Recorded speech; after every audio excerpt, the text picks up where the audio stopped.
One of the things that Dan Kennedy has been known for years is being a pioneer in the idea of info marketing. Now, info marketing is a very different and unique niche for a lot of businesses. A lot of businesses have never touched this before. You may be in that bucket, or you may have your entire business in info market and not realize the shoulders you're standing on. Now, whether you are swimming in the sea of info marketing, this is all you do, or you have a brick and mortar or a service and you're not quite sure if info products are really what you should go for, let's listen to the man himself talk about why you should make the leap.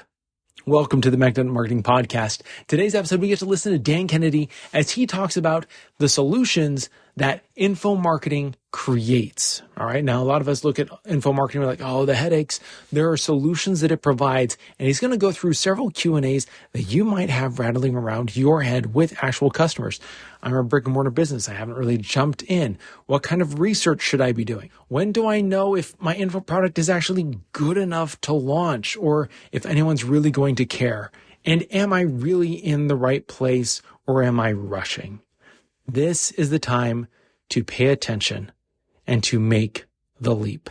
Let's listen into the info marketing solution with Dan Kennedy. I don't think there's anybody that has had a bigger impact in the field of direct response than Dan Kennedy. The legend of Dan Kennedy should be ignored at your own peril. They're not really lessons, they're kind of laws that you live by. Dan opened my eyes to what small business marketing looks like. Dan teaches strategic direct response that is timeless. His ripple effect touches people who don't even know his name. The world as we know it was changed because Dan Kennedy became obsessed with marketing. Welcome to the Magnetic Marketing Podcast with your host, Dan Kennedy. Good afternoon, everybody. Welcome to the Diamond Call, and acknowledge that this is an odd and unusual Diamond Call in that some members will feel that it does not apply and have relevance to them, and some of them may even be right. It is a call all about information marketing. So today's call is titled The Info Marketing Solution, and I'm going to just take a few minutes to sort of rattle off the things that it can be the solution to. And then this will predominantly be a Q&A call. I ask that you restrict your questions to the area of information marketing. So, the solutions. So first of all, for many people, entry into info marketing, the building of an information marketing business of one kind or another, becomes a solution to limitations of their core business. And often people have tighter limitations in their own mind about their core business than actually exists. But for many, there are real limitations. They may be because it is a brick and mortar that serves a local market. They may be because there is such commoditization and price competition that they are, as a practical matter, forced to operate a very low margin business. There may be other kinds of boundaries. There may be great regulatory and compliance interference. I work with clients who are, for example, registered investment advisors, and they operate in a particularly painful environment. So for many people, information marketing takes them out of some limited place and allows them to play in a much bigger sandbox. And often you see it driven by a increase in skill. So a lot of times people's sort of evolutionary path as a GKIC member is they come in with some struggling or moderately successful or successful, quote, quote, ordinary business. It has gotten to a certain point without them being very knowledgeable about advertising and marketing. In some period of time on our planet, they get smarter and smarter and smarter and more interested and engaged in advertising, marketing, and selling. And pretty soon, on a 1 to 10, their skill level with all of those things is an 8 or a 9, but the size and scope of their opportunity is still a 3. And so this is a way to escape some limitations. Similarly, for some, it's a solution to restrictions of their core business. And restrictions are sort of rule of law that outside and external influences literally dictate what you can do. A distribution network dictates what you can do. Manufacturers who sell through distribution networks and retailers often find themselves restricted in how they can acquire end user information, what they can do with it when they get it. So various and sundry kinds of restrictions that info marketing liberates them from. A third way that it solves a particular problem for a lot of business owners is that their core business locks up a lot of money. It requires capital, particularly during growth stages. Income has to be reinvested as additional capital because growth requires more square footage, more equipment, more people, and so for at least some period of time, it proves pretty difficult to take a significant amount of money out of that business. In some cases, business owners are 3, 5, 7, 10 years away from an exit strategy, and for that reason, they are rolling income back in as capital. And so while they may have a very successful business on their hands, they may not have a very good take-home income on their hands. And info marketing as a second business proves to be a solution to that problem because many information marketing businesses are more about income than they are equity. They can certainly be structured and operated as all about income and not about equity. Their margins often make it possible to take a much higher amount of money off the table personally than a lot of traditional businesses do. I have a number of information marketing clients with everything from small to large info marketing businesses where there is a 20, 25%, 30, 35% bottom line. And even taking half of that is 3 times what many people can take from traditional retail, manufacturing, and even service businesses. Info marketing can also be a solution to adverse or threatening trends that are affecting the core business, particularly if they don't arrive overnight, but you see them coming and have a reasonable opportunity to react to them. There are categories of business that are legitimately threatened and being damaged at least domestically, by a shrinking middle class, by being Amazoned, in some cases viciously and rapidly Amazon, by changes in consumer behavior that are not going to reverse themselves anytime soon. And so people may be in a core business where there are very limited positive reactions to negative trends. And a move into info marketing, usually as, at least in the beginning, as a second business, can be a solution to that. There is, for many, the problem of on-time retirement.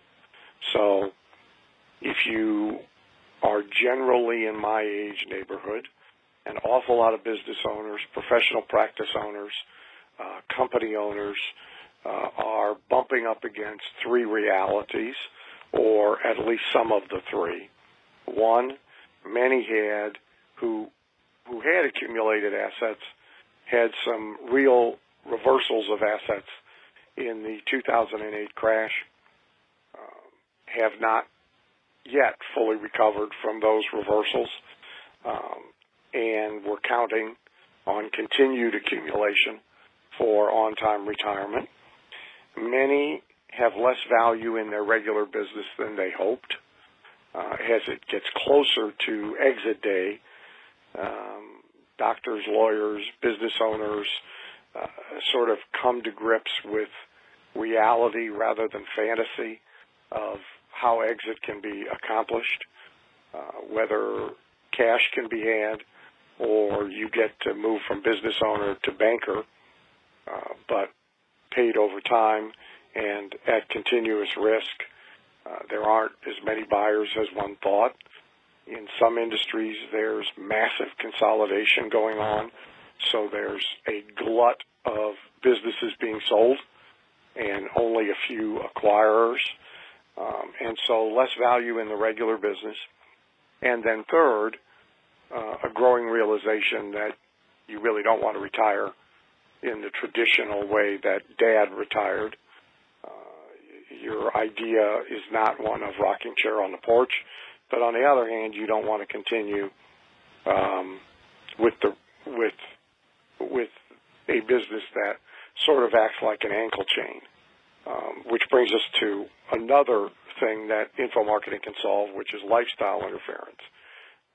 There is probably no other industry that offers so much mobility, portability, flexibility in turning it on and off, in cranking it up and down, in where you do it, when you do it, how you do it, with whom you do it, in allowing you to dictate terms of engagement, create periodic big income events, create steady autopilot income from evergreen assets that don't have to be fooled with day to day. I don't know of another industry that offers the same extent of all of these lifestyle benefits. And the last thing that I would mention that it can be a solution to is simple boredom. Many business owners, I had a client yesterday with me, as a matter of fact, who had left one business simply because it had become like factory work. It was more profitable, but it was really repeating exactly the same thing again and again and again, day in, week in, month out. And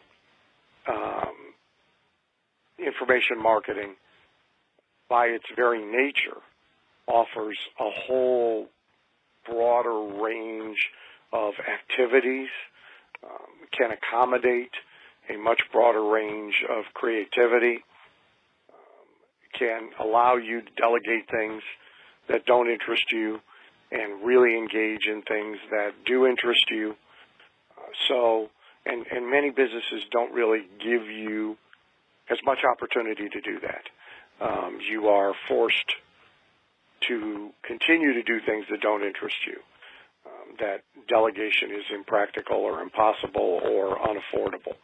So info marketing can be a good solution to any or all of those things, and many people migrate to it, often beginning with it as their second business, many keeping it as their second business for long periods of time. And those are all good reasons to look at this industry, all good reasons to be in this industry, and if you're not, all good reasons to investigate this industry. So with that said, I am happy to entertain questions and topics of conversation related to info marketing from everybody that's on the call. Okay, our first question is going to come from Linda. Linda, your line is open.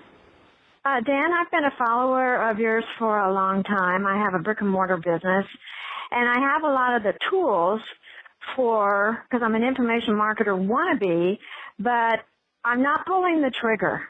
How can I get past that? How can I get started?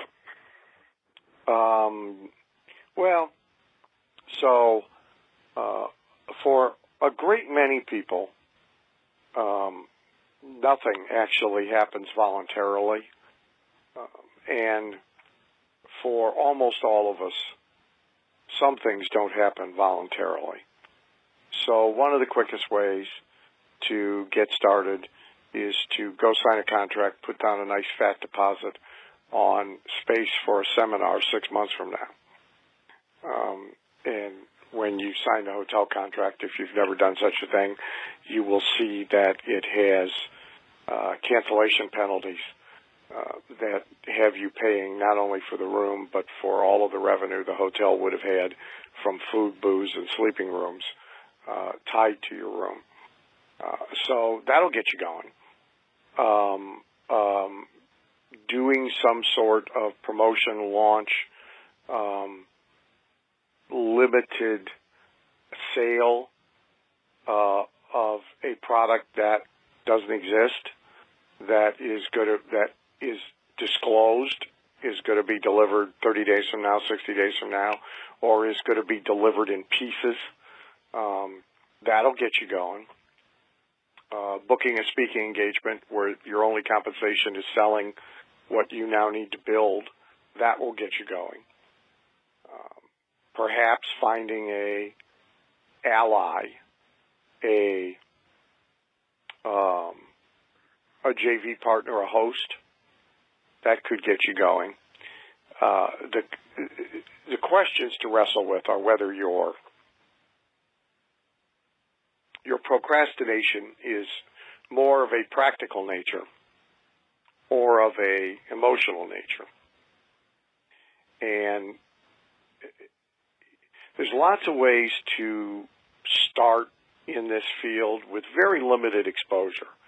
You know, this is not like, for example, opening a brick-and-mortar business like the one you have with little or no experience in it and hoping it's going to work.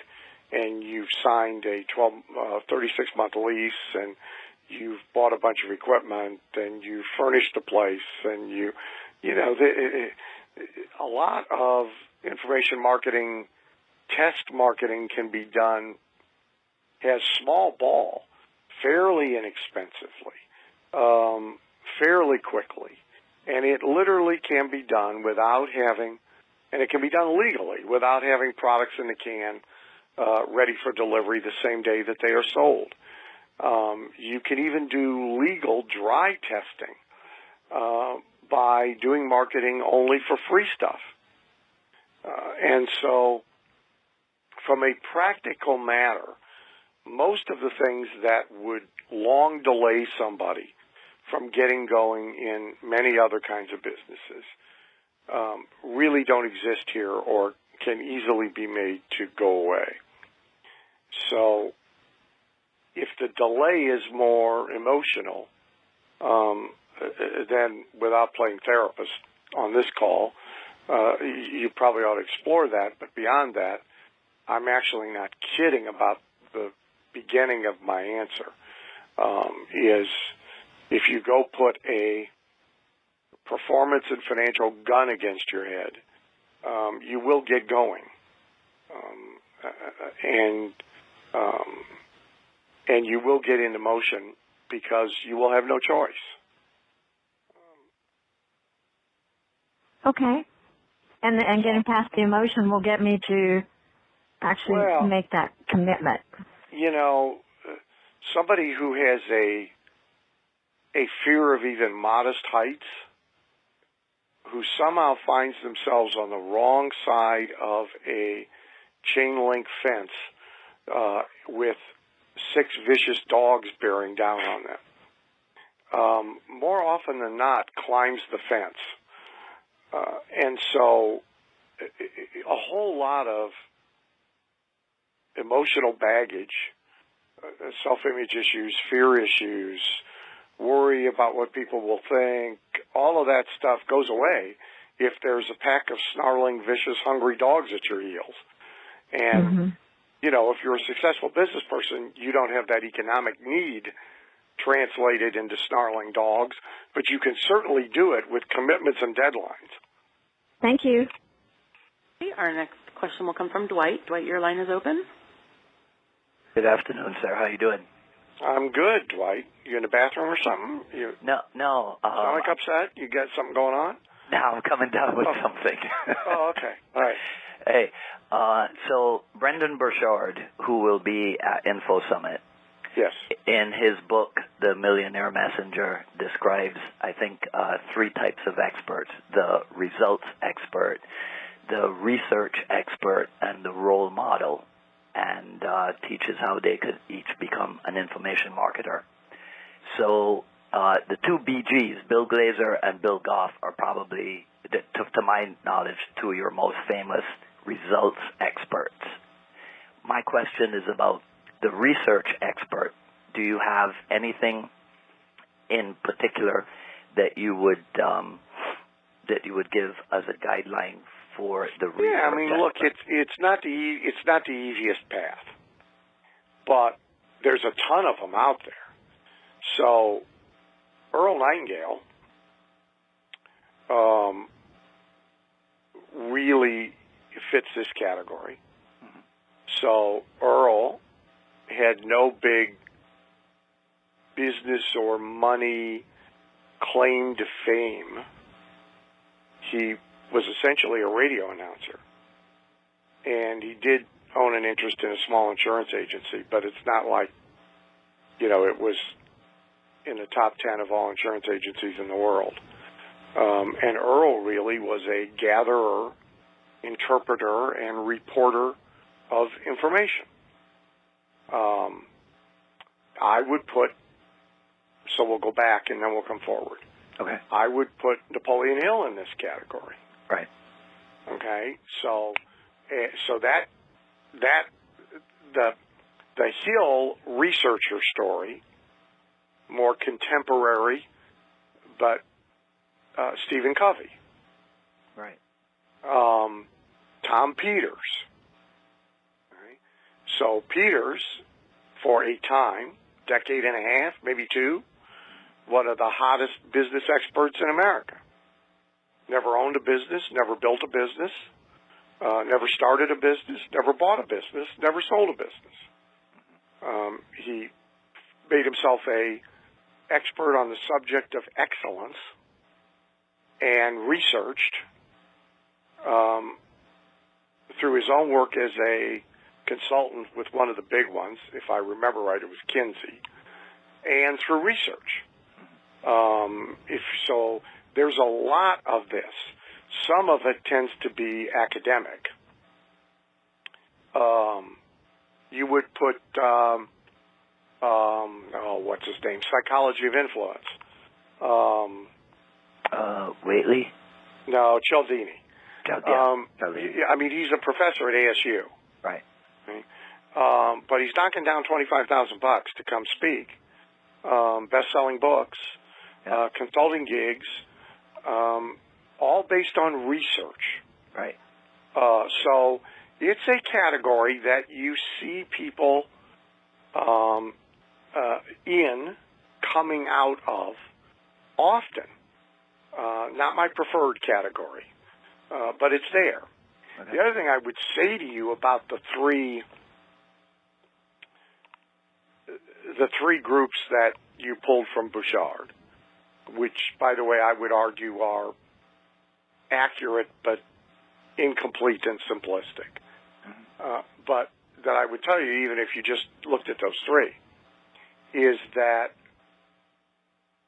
there are a lot of successes who are hybrids. So hardly anybody, including the 2 bills you just referenced, sustain themselves in info marketing solely by packaging up and selling, providing, and teaching only their own experience. They may well start with that. And that's a pretty formulaic place to start. But you can't really keep the interest of an audience over a long period of time if you stay there. So almost everybody winds up becoming a researcher, assembler, and provider of information, almost a surrogate student for their audience, and almost everybody winds up, like it or not, stepping into the role model position as well. Okay. Is that? Yeah. Okay. I got it. The other thing I would say to you is that it's useful to closely examine fairly reliable, consistently used pigeonholes like this, formulas, architecture, etc., but never to be completely bound by it. So there are certainly all sorts of information marketing, or at least pieces of information marketing, speakers or coaches or whatever, who deviate from all three of these boxes. Do you know if Marty Fort is going to be at Info Summit? Marty is going to be at Summit. Okay. And Marty is helping me out a little bit at my 3/4 day in advance of Summit. Okay. All right. Okay, cool, because he's who I want to become. Marty will be flattered to hear that.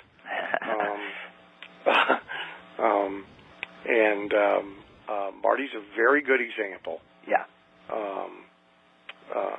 If you wanted to pigeonhole him in the three categories you just named, it'd be results. Mm-hmm. Basically, like many business niche info marketers, he's franchising without franchising. Right. And, that's a very reliable approach, and Marty's done a great job of it. Yeah. And the analogy to you is, of course, obvious. Mm-hmm. Okay. Okay, our next question will come from Eric. Eric, your line is open. Hi, Dan. How are you? I'm good, Eric. How are you? I'm very good. So my question is pretty fundamental. It really is when you're building your info product. I keep coming back to I have a book that I've drafted, but I keep wanting to go back and add more stuff to it, and I just wonder, when is good enough good enough? Sooner than you think. Okay. Okay, well. So, a few things. One is, it's very common for someone new to try and put the whole farm in the first thing they do, which A, is almost impossible, and B, is very bad business tactics. So, one way to get to a product in the marketplace being sold faster is to narrow its focus. Another way is to make it all-encompassing but not very deep. So often people are trying to literally tell everything they know in their first info product. The second thing about all information products and pretty much all buyers of them is, unless you create a different expectation, there is far less concern about normal or traditional perfection, whether that's cosmetic appearance,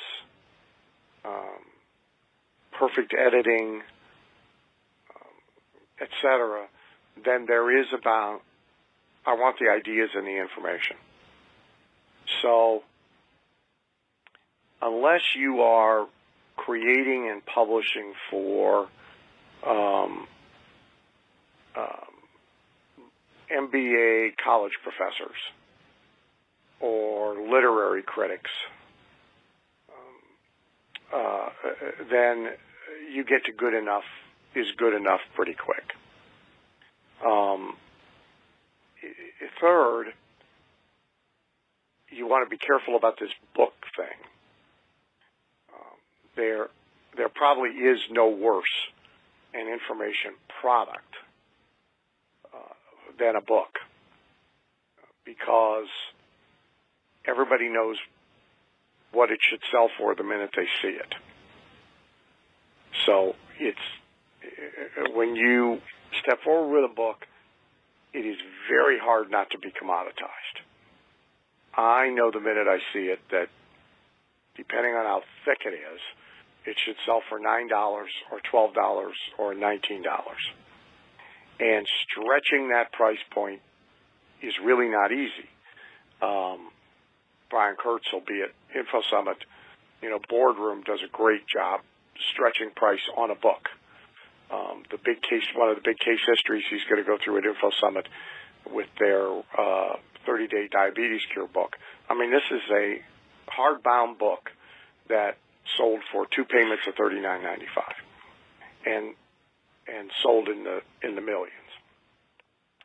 But this is relatively rare, and it requires a number of factors. So if you think about, let's take a product you're familiar with. If you take the magnetic marketing system and you transcribe the CDs, and you take the transcription of the CDs and all the pages that are in it, and you abbreviate and shrink, but not a lot, you can probably get that into a 300-page book, but you are not going to get $399 for it. And if you do, you're probably going to have a heavy return rate. So the same information packaged differently automatically distances you from predetermined price. Most of the reasons to do books are not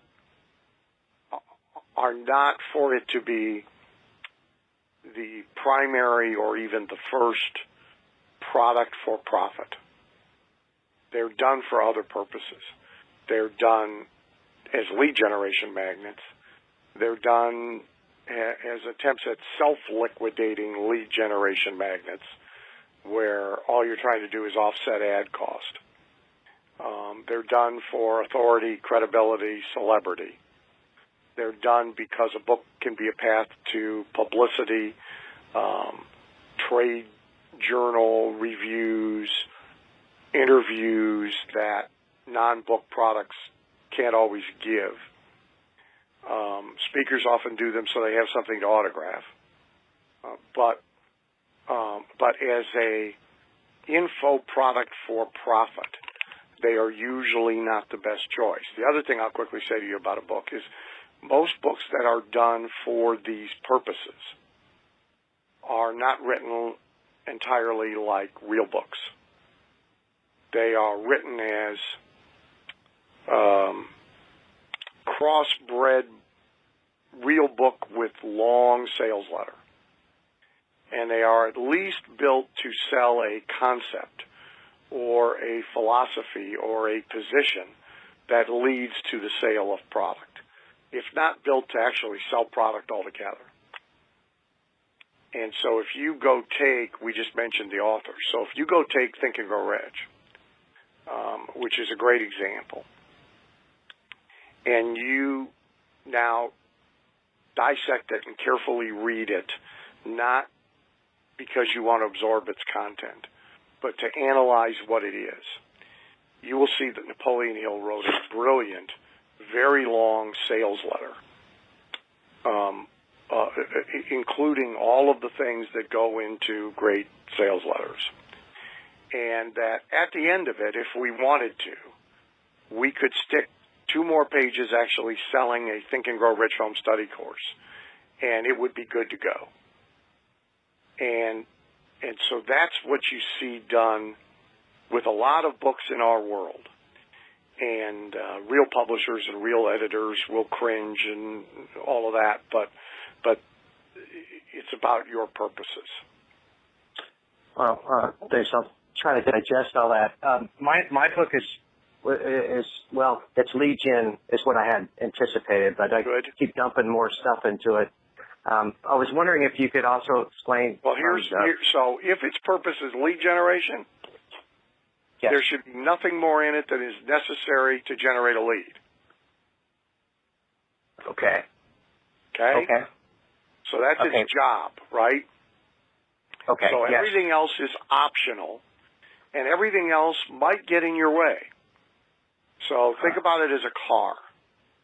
So if your purpose in owning a car is to very reliably and comfortably get from point A to point B, there are really a pretty short list of essential ingredients: tires, engine, starter, battery, windshield wipers in case it rains, etc. The big 4-screen computer system in it that has a GPS and Facebook access and movies is certainly a luxury, and it may in fact interfere with you arriving alive at the place you wanted to get. So when you do lead generation, by book or by any other means, a danger to be very aware of is teaching more than you need to, revealing more than you need to motivate someone to identify themselves as eligible to buy what you sell, and to step forward and ask you to tell them more. Okay, thanks. I appreciate that. Okay, next up is Todd. Todd, your line's open. As you know, it's not from money. As you know, I'm in the real estate world and coaching and consulting with agents and brokers, and that is my core business. But my question is, if you're venturing into a new business where you're virtually unknown, if not completely unknown, what do you see as far as marketing that's kind of primary to getting great response in the current market, where there's a good return on the investment for generating a response for an actual buyer in a new market? Well, so I'll tell you a couple things. So first of all, keep in mind that hardly anything is an advantage without being a disadvantage, or a disadvantage without being an advantage. Right. So the new kid on the block obviously has the disadvantage of being the new kid on the block. So nobody knows you, nobody's ever heard of you, nobody has had evolving curiosity about you that they finally decide to appease, etc. You also have the advantage of being the new kid on the block. So nobody's heard of you, nobody knows who you are, nobody has any preconceived ideas about you, or a pre-existing concept of what you teach that actually diminishes curiosity in you. So the new kid on the block is often disadvantaged at closing the sale because of trust deficiency, testimonial deficiency, credibility deficiency, brand familiarity deficiency. But he is very often advantaged in lead generation and getting people into a funnel and getting them to a sales event of one kind or another, because he can stir up enormous curiosity and excitement and claim to be entirely different than everything that they're familiar with and are seeing. So there's pluses and minuses.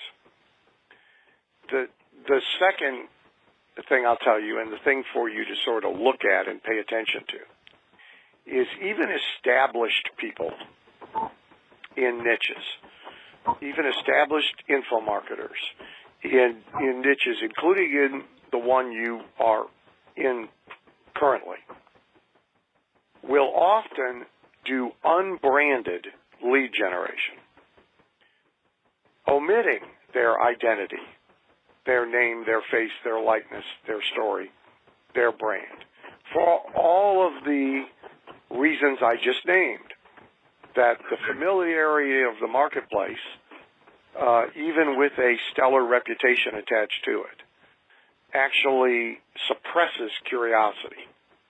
And it can often make it harder to generate a lead than a complete unbranded campaign that is really all about the pain or danger to or lust of the prospect and the big promise of what they are going to discover. Right. So there are very well-established, experienced, successful info marketers doing some of their marketing in exactly the same way on the front end as someone brand new to a market without a single customer in the market has to do. Right. So, let's say you have the market targeted well and you know your message. What media do you see as a preferred entry point into a new niche? Too narrow and simple a question. Yeah. So let me sort of try and restructure it for you. Okay. A consideration is how are these customers buying now? So regardless of what they're being sold or who is selling to them, what is their preferred buying methods? Ranked 1, 2, 3. So yeah. Are they coming into physical rooms? Are they coming to live webcasts? Are they responding to direct mail? Are they being scooped up at a booth at a trade show? How are they buying? Right. Then a consideration is what process can you use that either hooks to that method of buying, if you are willing to use it and able to use it, or that approximates it, or that can move them away from it to something else. And then you start to think about the media that might be best used for that process and that method of selling. An entirely different second answer to the question is often the way to begin is not with necessarily the best media. The way to begin is with the least visible media. So you can experiment, you can test different messages, you can test different processes, you can test different prices without being noticed by any but a relatively small number of isolated prospects. Yeah, I love that.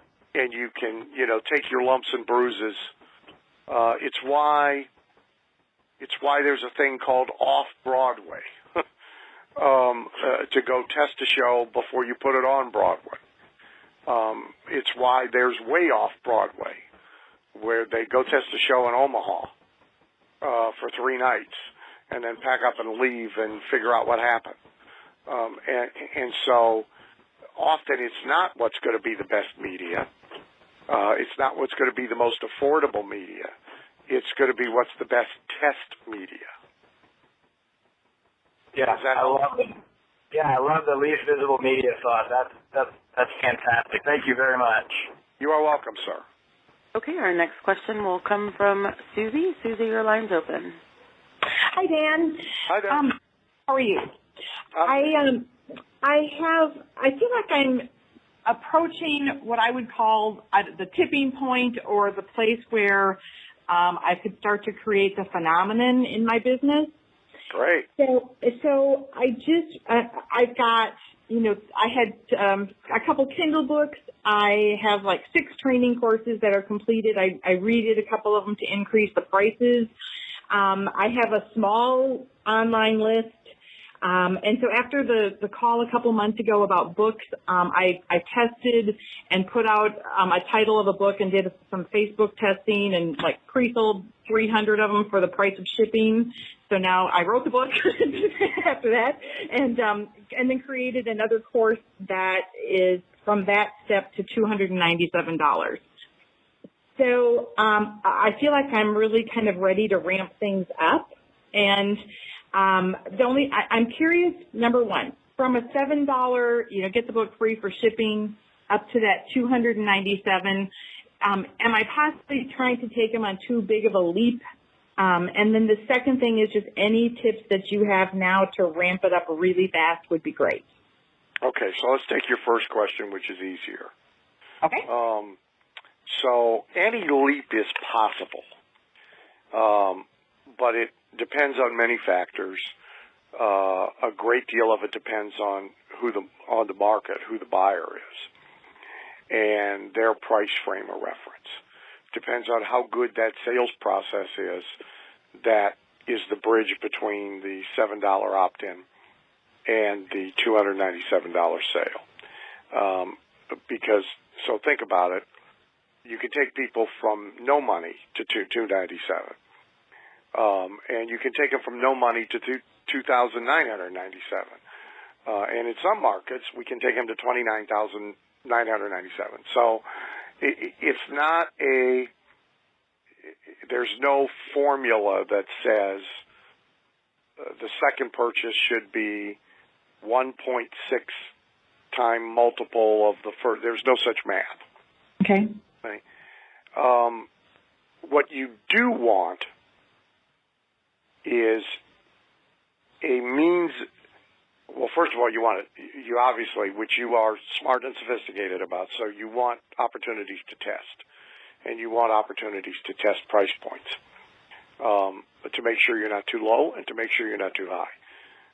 But what you will almost certainly want, if you are going to drive any significant quantity of eligible buyers through a place that goes from 7 to 297, you may not need or want any price stops along the way, but you are almost certainly going to want a drop back down to one or more other lower price points and only seen by your unconverted leads who will not buy at the desired $297. There is always some percentage of lead flow that will not purchase only because of price, regardless of what that price is. And if you're going to spend money to generate leads, and you're going to generate a lot of them, you want some method of monetizing the percentage who will not buy at your desired price only because of your desired price. The other thing you're going to want, almost certainly, is you are going to want either a AB price option instead of a single price. For the sake of conversation, $297 or $397 for deluxe, which is leather bound or comes with an autograph and a kiss and a candy, or includes these 7 extra things or whatever. Or you are going to want an immediate upsell to the $297 for 2 reasons. One, again, depending on many factors, market, subject matter, process, timing, etc., there will be no less than 5% to as many as 20% who will buy the not double in price, will buy the slightly higher priced option purely because that's who they are and that's how they behave. And not having it for them simply leaves money on the table that you could have had. And secondly, again, if you are going to spend money to generate leads, you will find that you cannot afford to leave any money on the table. You will need all the money you can get. And so, if you go to a really well-run car wash where somebody knows what they're doing, you will almost always confront 3 primary price points, a basic, a deluxe, and a super deluxe. And there'll be a big sign up when you pull up in your car with everything listed and check marks on what you get in basic and more check marks on what you get in deluxe and more check marks on what you get in super deluxe. And you'll have 3 price points. The reason for that is because if they didn't have the third one, everybody would choose between the 1 and 2. But if they have the third, roughly 10, 15% of the people take the third. And it's an extra $10 or $20, usually an extra 10, maybe 15, for stuff that is incredibly profitable incrementally. It doesn't cost them any more for labor, same labor standing there. Doesn't cost them any more for lights, same lights are there. The extra stuff they're applying is, air freshener and tire polish, which costs about 2 cents. So the incremental profit in that incremental business is incredibly important. The really good ones will also try a big upsell of, hey, you can prepay for a month for unlimited car washes. Hey, you can buy a 6-month pass. Hey, you can, and again, the reason they do it is because not doing it leaves money on the table. So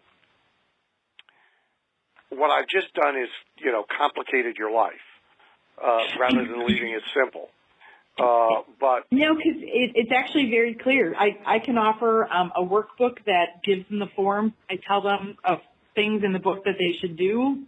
I can upsell that at like $47 and then offer them the full course where they get, the full videos and all that stuff. So I think it's perfect. Okay. Just remember, don't hesitate to leap up and then come back down. Don't feel you got to do it in steps up. Okay. Okay? To your other question, which is a much more difficult and complex question, but rapid ramping up. Obviously you do it with money. The substitutes for money are sometimes manual labor, speaking, for example, or doing a ton of teleseminars for 6 million people. Or another alternate for capital is finding a host. So if you have proof of concept, so you have products that people buy, like, benefit from, and don't return, and you have a sales funnel that converts and works, even if you haven't done big numbers with it, but you have done enough to prove that it works. Then you got to think about who has a huge number of customers already who will like this thing, for whom this thing is not directly competitive, who I can pay for access, pay on results, for access to and ideally endorsement to those customers. And that's a very important thing to think about. Okay. I had a client here yesterday who, I got to describe it in a way that doesn't reveal much, but so they already have a successful business. They're already selling millions of dollars a year worth of goods. They have a sales system that supports the sale of those millions of dollars worth of goods. Some of them are being sold through a particular catalog company. This catalog company rents its lists. This catalog company rents email to its list to strangers. This catalog company has web media that strangers can buy banner ads on. This catalog company has package inserts in every box of chips that it sells to strangers. They already have a relationship, and they have never gone to this catalog company and sat down and said, we're already making you $250,000 a year selling stuff through your catalog. We are spending money elsewhere on marketing. We're willing to spend some of that money inside your universe, and we want access to your lists, your email, your website, but we don't want to pay retail rental fees for it. they've never had this conversation. And the thing is just set up to pull a trigger. So that's the kind of thinking you really need to do. Thank you for listening to the Magnetic Marketing Podcast with Dan Kennedy. If you love hearing in on these lost Dan Kennedy talks and speeches and calls, then please let someone else know about this podcast. That's how you can help it to grow. And the more it grows, the more free Dan Kennedy we can bring to you. Also, Dan would love to give you the most incredible free gift ever, designed to help you make maximum money in minimum time. Now, this free gift comes with almost $20,000 in pure money-making information for free just for saying maybe. You can get this gift from Dan right now at nobsletter.com. Not only will you get the $20,000 gift, you're also going to get a subscription to 2 marketing newsletters that will be hand-delivered by the mailman to your mailbox each and every month. One from Dan Kennedy and one from me, Russell Brunson. To get this gift and your subscription, go to nobsletter.com right now.